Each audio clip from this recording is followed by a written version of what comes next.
For those of you who aren't attracted to the term marketing assistant, I want you to keep listening because we're going to talk to one of my unicorns, Kayleigh Milhalko, about how she went from corporate marketing to the freelance world and worked her way up from marketing assistant and beyond. And she's going to teach you and tell you like what she's learned along the way, what lessons she's learned, and the biggest mindset trap that she's had this whole time.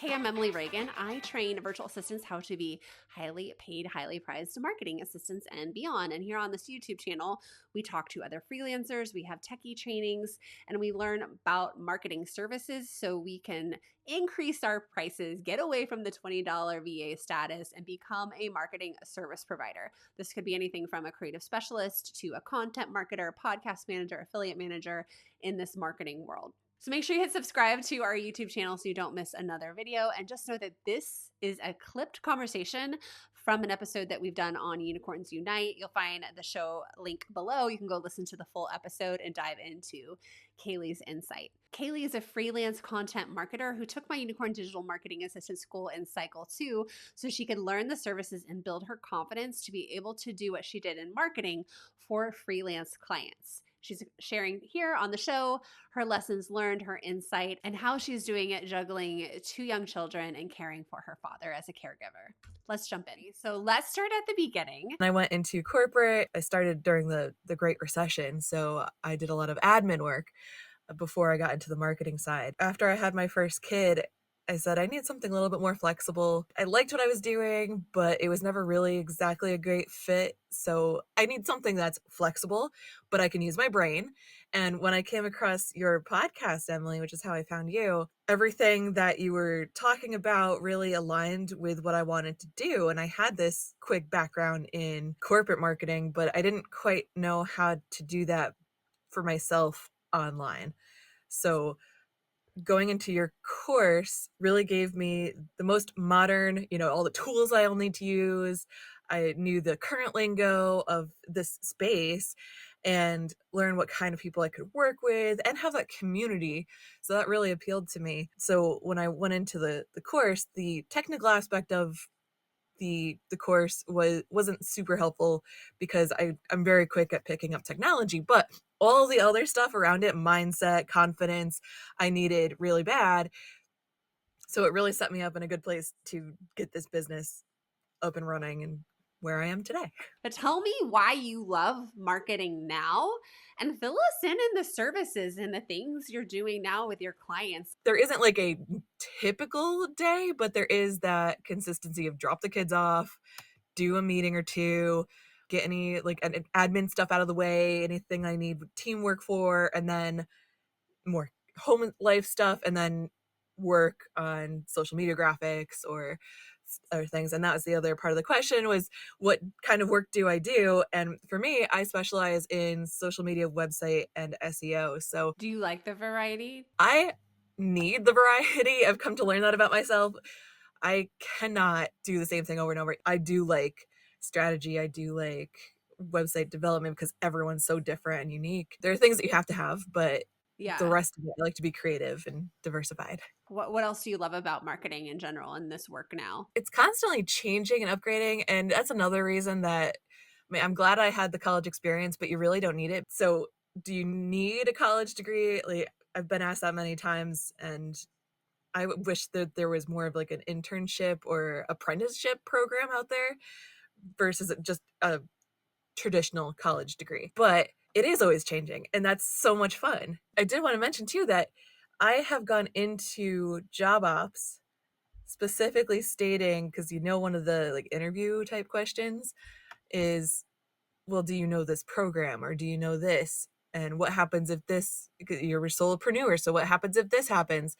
I've said to people before, I have a community that I can rely on and I can lean on. So if I run across a problem, I could go to them and get an answer from somebody in like 20 minutes. The people in that group we're also like involved in this thing on a daily basis that I tend to have our UDMA group on Facebook open pretty much all day because I'm looking at the job ops, I'm looking at who needs help, I'm asking questions if they come up for me.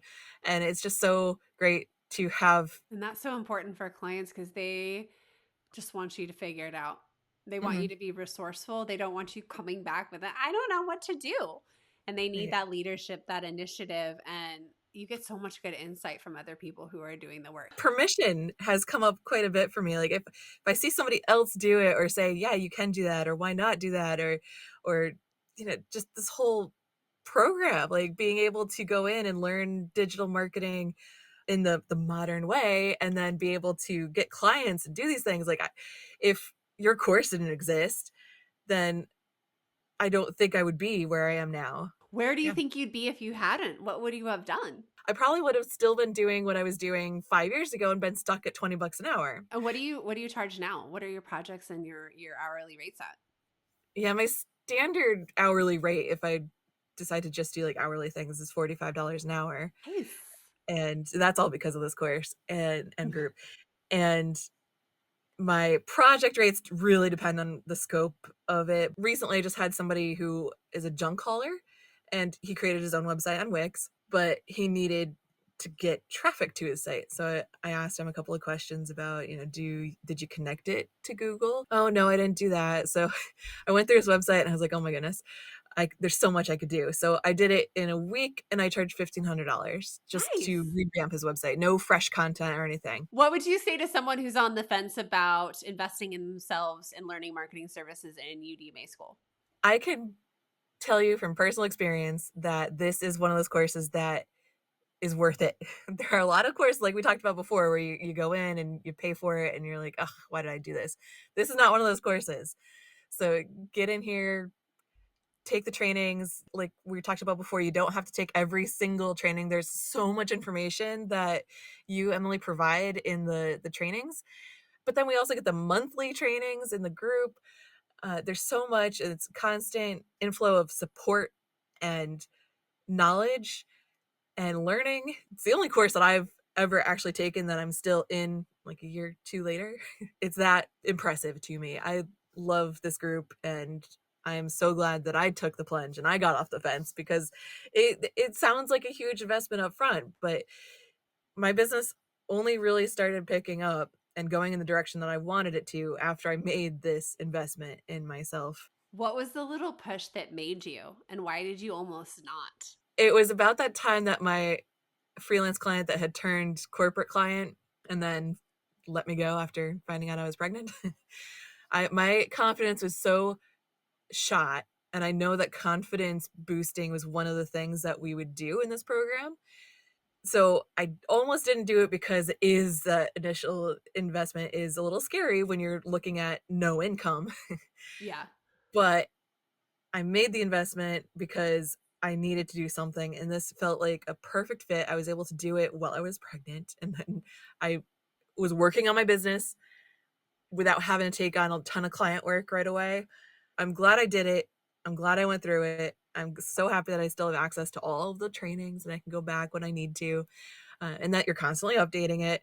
And the group is there, and the job ops are there. Like, that's one of the things that definitely pushed me over that ledge is once or off the fence onto this side is because there are job ops. So I get to apply to one of the many job ops that come through every week. You have to put effort into prospecting and putting your name out there.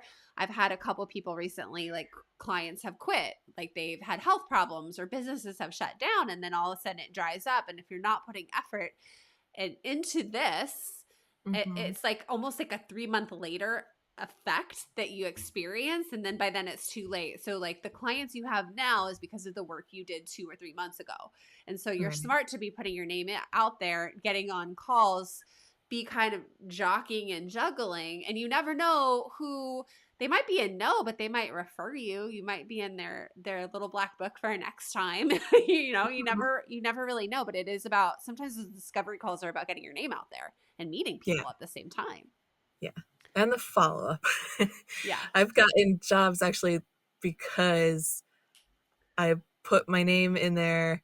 They say, "Oh, no, I just hired somebody." Then I'll follow up because a lot of times somebody will hire somebody and it'll turn out to not be a great fit. So Yep. then if I'm following up and nobody else is, they won't have to put another job up out there they could say, "Oh, you're right here. Yeah, let's talk." What best advice do you have for another freelancer who's listening to this? Don't let your portfolio go stale.